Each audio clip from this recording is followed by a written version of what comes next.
Ассаламу алейкум ва рахматуллахи ва баракату. Добрый вечер, приветствую всех. Я смотрел одно видео, где какой-то журналист спрашивает у халуя Путина Кадырова вопрос про дорогу из Чечни в Грузию. Где там Кадыров говорит такие слова: «На самом деле мы писали письма в Грузию, но Грузия оказалась неблагоприятной страной. И Грузия не желает, чтобы у нас была дорога из Чечни в Грузию». Я хочу рассказать коротко про историю этой дороги, о которой он говорит.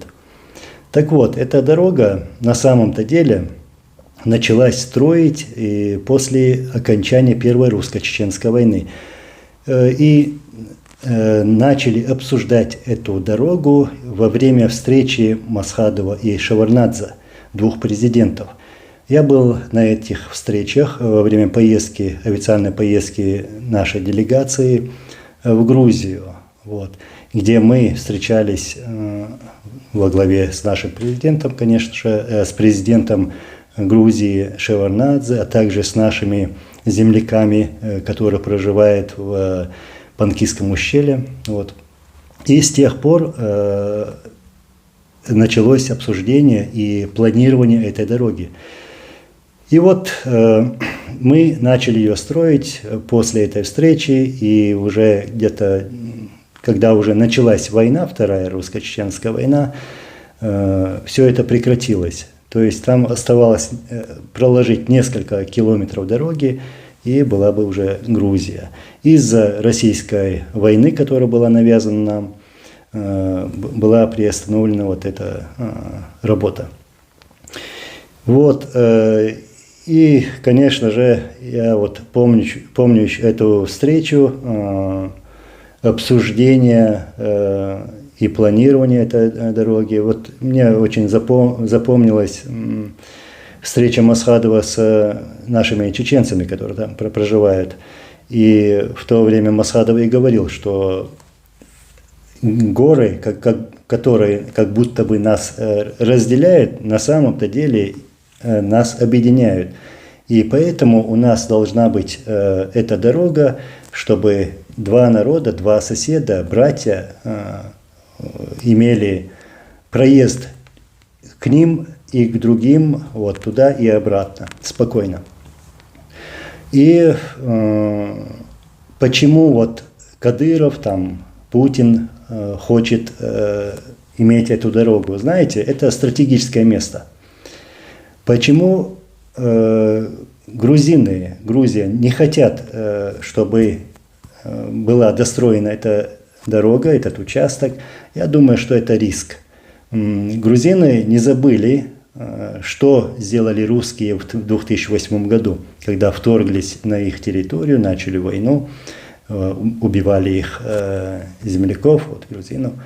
Я думаю, что Грузия боится, опасается, правильно сказать, этих повторных таких действий, потому что мы видим, что происходит сегодня в Украине, когда российская армия спокойно по таким дорогам вторглась на территорию Украины и воюет против Украины. И я думаю, что Путин, его окружение, его халуи хотят восстановить, забрать обратно эти земли. Сегодня Украина, завтра Грузия, возможно, Азербайджан, Литва, Латвия, Эстония. Они, видимо, хотят все это обратно вернуть. Хоть и не их это, но мечтают, такие иллюзии у них. И сегодня такая ситуация, что каждый сосед России поневоле находится в такой опасной ситуации. Сегодня Россию опасаются все. Не из-за того, что боятся, а из-за того, что сосед такой неадекватный. И поэтому пытаются отгородить себя, сделать все возможное, чтобы не иметь ничего с Россией, сегодняшней Россией. И что могу еще добавить? Мы, свободные люди, которые начали ту дорогу, обязательно ее докончим. Мы проложим этот участок, и два народа будут связаны. будут связаны. И она будет шире, она будет асфальтированной. Мы будем ездить туда, они будут ездить к нам без опаски, без ничего, как братья. Вот. И самое важное, что я хотел бы еще добавить, так вот, во время начала путинской войны против чеченцев, когда этот Путин навязал нам войну, когда территорию Ичкерии начали бомбить российская авиация, вот, люди начали выезжать с территории Ичкерии в соседние республики, в соседние государства, чтобы спасти свои семьи, стариков, женщин, детей. Вот. И тысячи, десятки тысяч людей ездили в Ингушетию, нашу братскую, братский Дагестан и братскую Грузию. Вот. Через эту дорогу.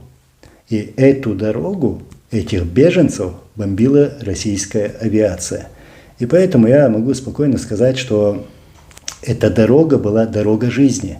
Дорога жизни, дорога, которая спасла вот эти жизни, спасла этих чеченцев. Вот. И Грузия их принимала, помогала, вот, укрывала этих мирных жителей, спасла этих мирных жителей. И поэтому мы, чеченцы, благодарны Грузии и грузинскому народу. Вот такая вот краткая история. Мы ваши братья, и мы обязательно ее достроим.